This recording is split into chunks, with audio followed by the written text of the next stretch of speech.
স্বাধীনতা দিৱসৰ আনন্দ উল্লাসৰ মাজতে মাজুলীত সংঘটিত হৈছে এটা গাৰ নোম শিয়ৰি উঠা ঘটনা।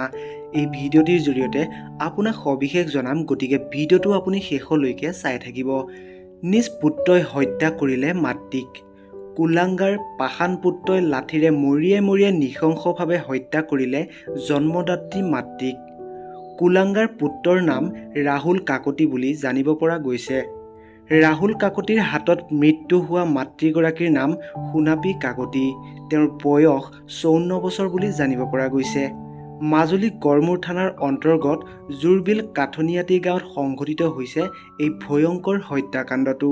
আগতেও মাতৃক দাৰে ঘপিয়াই জেলৰ ভাত খাইছিল ৰাহুলে।